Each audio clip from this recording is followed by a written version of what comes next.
Senior तज्जियाकार Syed काजी साहब हमारे साथ मौजूद हैं। काजी साहब, बहुत शुक्रिया आपके वक्त का। लीगी कायद नवाज शरीफ को 2017 में एवनफील्ड रेफरेंस में नाअहल किया गया था, फिर अब उन्हें बरी कर दिया गया इस मुकदमे में। अब अवाम क्या समझे सर कि जो फैसला 2017 में किया गया था मौज़िज़ अदलिया की जानिब से, वो दुरुस्त था या ये वाला फैसला दुरुस्त है?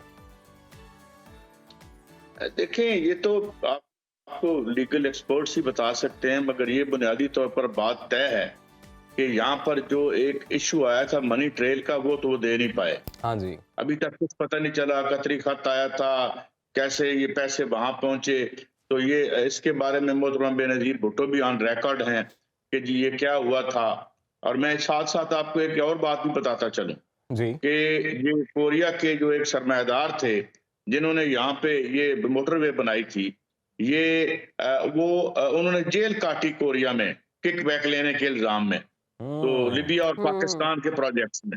तो ये ऐसी चीजें हैं, मेरे नहीं ख्याल के कोई ज्यादा जो है वो वजाहत से ये चीजें हमारे सामने आई हैं।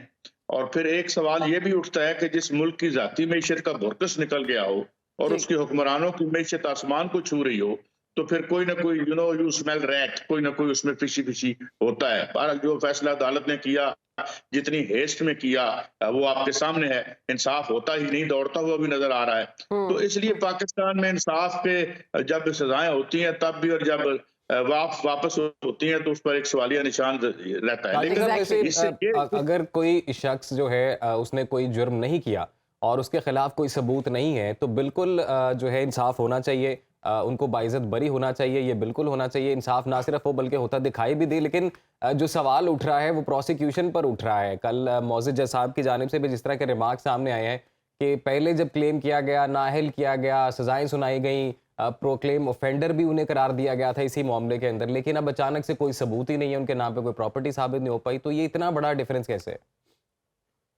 भाई देखे ना, एक ही बात बता देता हूँ। जब फाजल जज साहब ने जो नैब के वहां खड़े थे, प्रोसिक्यूटर उनसे पूछा आप लिख रहे हैं, पॉइंट्स ले रहे हैं? तो उन्होंने कहा नहीं, हाँ जी ले रहा हूँ। उनके हाथ में पेंसिल ही नहीं थी। अच्छा, जाते ही नैब ने क्या दिया जी कि हम तो कंटेस्ट ही नहीं करते।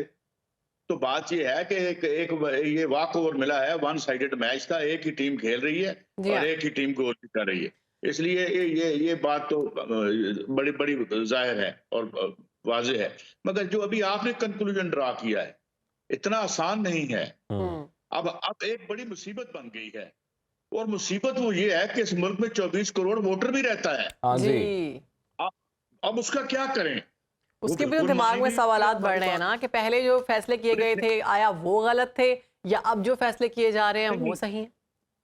चले ये तो देखे ना, let's leave it. Zulfikar Ali Bhutto के खिलाफ जो फैसला हुआ था, तारीख ने उस पर अपनी वर्डिक्ट दी ना। इवन खुद जो फैसला करने वाले जज साहब थे, वो अपनी शान इर्तिहाल और वफात से पहले ये तस्लीम करके गए थे, जस्टिस नसीम हसन शाह, वो कैसे हुआ था या फैसलों के बारे में इस तरह।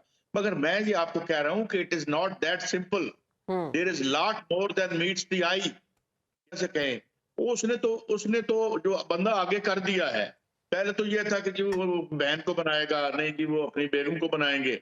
उन्होंने एक बंदे को वहां पे आर्जी तौर पर कर दिया है, और जो बेसिकली इसको बाहर निकालने की एक स्ट्रेटजी थी, उसको वक्ती तौर पर थॉट कर दिया है कि लो जी हमने इलेक्शन करा लिए, अब बल्ला हमारा रहने दें।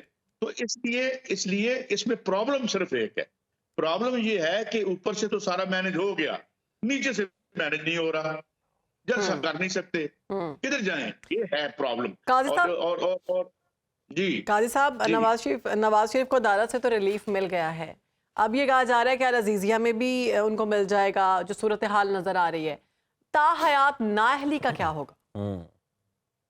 देखिए, ताहयात नाअहली का भी देखें, लॉ जो है ना, it is always a matter of conflicting interpretations. कानून जो है उसमें हर फैसला जो है वो इस लेवल पर, और ये हमारा आईनी हक भी होता है कि हम जज साहिबान की शख्सियात पर, अब तो खैर उनको भी मुतनाज़ा बना दिया जाता है, और पॉलिटिकल पार्टीज जो है वो जल्द से लेके जुलूस लेके उनकी चौखट पर आ जाती हैं अपनी मर्जी के फैसले करवाने के लिए। और बेंच फिक्सिंग और ना जाने ये इस्तेलाहें तो हमने पहले कभी नहीं सुनी थी। और यहाँ तक कि अदालत ने कहा कि 90 दिन में इलेक्शन कराओ, तो वो जो है उस पर तौहीन अदालत भी नहीं होती।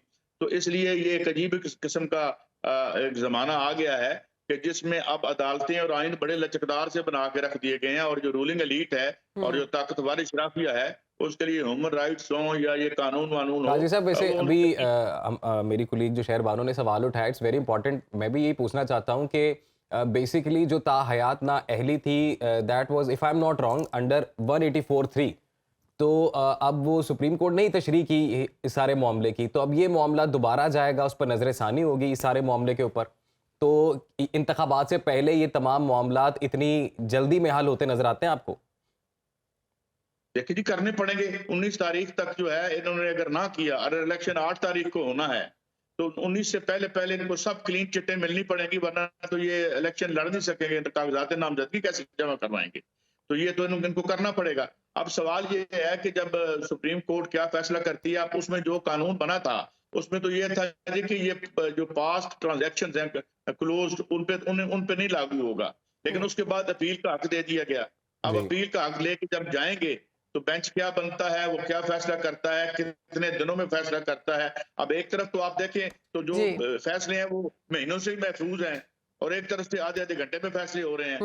तो इट सीम्स कि वो शायद उन्हें अहल बना दिया जाए, लाइकलीहुड ज्यादा है। मगर सवाल ये है कि भाई अहल तो बना दोगे, प्रॉब्लम एक आ गया है, वो ये कि हालत ये है कि ना घर से निकल सकते हैं ना जलसा कर सकते हैं। तो ऐसी सूरत हाल ये नजर आ रही है। काजी साहब, दो वज़राए साबिक वज़राए आज़म जो हैं उनकी बात की जा रही है, और स्टार्ट में हमने ये भी बताया कि एक जो हैं उनके लिए दरवाजे खुल रहे हैं और एक के लिए दरवाजे बंद हो रहे हैं। तो चेयरमैन पीटीआई की बात करेंगे। सीनियर क़यादत को उन्होंने नज़रअंदाज करके बैरिस्टर गौहर को आर्जी तौर पर जानशीन मुकर्रर किया है। क्या वजह है? उनको सीनियर क़यादत में कोई शख्स नज़र नहीं आया और वकील पे ही ज़्यादा उनको लगा कि ये यकीन वाला इंसान है, इस पे मैं ट्रस्ट कर सकता हूँ। मैं इसको एक और एंगल से देखता हूँ। उन्हें हलीमा खान नजर नहीं आई, हाँ जी। बुशरा बीबी नजर नहीं आई, क्योंकि आपकी बाकी की पॉलिटिकल पार्टियों को अपने बच्चों के अलावा कोई नजर ही नहीं आता। जी हाँ। देखिए, ये पहली दफा हुआ है कि उन्होंने एक, ठीक है नया आदमी है, और गौहर साहब के बारे में एतजाज हसन साहब की जो बात आई है हमसे, वो ये कि 20 साल या कुछ साल उन्होंने वहां प्रैक्टिस की है, और वो बड़े एक अकम्पलिश्ड वकील हैं। और अच्छी बात यह है कि खान साहब की फैमिली से नहीं है। यहाँ तो जो है वो मेरा बच्चा तो फिर उसका आगे बच्चा, ये तो गद्दी नशीनी और पीरी। I will look it, you know, I will see it in a positive light. जी बिल्कुल काजी साहब, ये एक मुस्बत बात है कि जो मौरूसियत वाला एलिमेंट है वो हमें नज़र नहीं आया, लेकिन दूसरी जानब जो सवाल था वो ये है कि क्या कोई ये सोची समझी स्ट्रैटेजी है कि इससे पहले ये भी खबरें आ रही थी कि अब पीटीआई जब इंतखाबात में हिस्सा लेगी तो ज़्यादातर टिकट जो हैं वो बोकला बरादरी को ही दिए जाएंगे, तो इसी हवाले से जो चेयरमैनशिप का ओहदा है वो भी एक वकील को दिया गया। भाई देखें, वो इसलिए कि ये एक मौसर ग्रुप है, और जो कानून, क्योंकि कानून ही तो रस्ते में खड़ा किया जा रहा है ना, 200-300 मुकदमे हो रहे हैं, तो तो इसलिए वकील को चूज किया गया।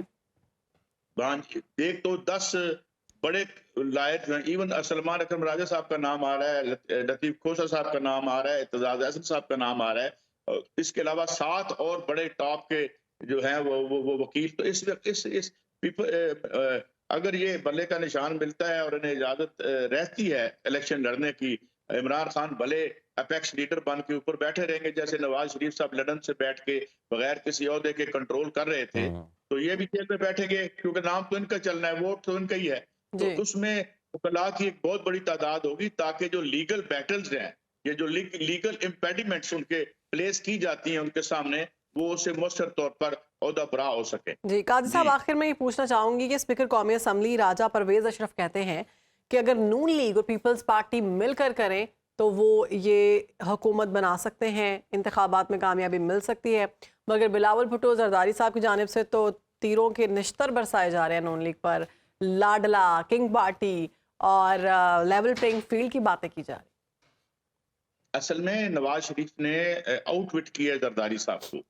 आउटविट इस तरह से किया है कि जो ये सारा प्रोजेक्ट था, पहले प्रोजेक्ट इमरान था, अब ये आ गया प्रोजेक्ट मुस्लिम लीग नून, तो इसमें इनका ये ख्याल था कि एक तो इन्होंने एक हद तक तो स्ट्रेटजी ठीक थी कि जितनी 16 महीने की बदनामी थी और अनपॉपुलैरिटी, वो तो मुस्लिम लीग नून की झोली में चली गई जी। लेकिन जो एस्टेब्लिशमेंट के साथ इनकी जो एक राहो रस्म थी, जिस तरह जरदारी साहब चाह रहे थे उस तरह नहीं हुआ। लेकिन मैं फिर भी आपको बात बताऊं, we are in uncharted waters. ये कहते हैं ना अंग्रेजी में कि week is a very long time in politics. Problem ये है कि मैनेजमेंट हो नहीं पा रही, मैंने प्रॉब्लम ये है कि अगर आप देखें कि जो ज़िमनी इंतखाबात पंजाब के हुए थे जी जी उसके बाद से सिचुएशन और गंभीर हुई है ये जो पीडीएम की पार्टियां उनके जी लिए। बिल्कुल, ज़िमनी और वो इंतखाबात से पॉलिटिकल सिचुएशन और गंभीर हुई है। सैयद काज़ी साहब बहुत शुक्रिया आपके वक़्त का, आपने अपना वक़्त निकाला सुनो वक़्त दिया और जो इस वक़्त सियासी सूरत हाल है उस पर अपना इन डिटेल तज्ज़िया पेश किया। आप कहीं भी हो, वक्त कोई भी हो, बाखबर रहिए दुनिया के हालात व वाक़यात से। अभी सब्सक्राइब कीजिए सुनो न्यूज़ के YouTube चैनल को और क्लिक करें बेल आइकन को ताकि आप हमेशा बाखबर रह सकें।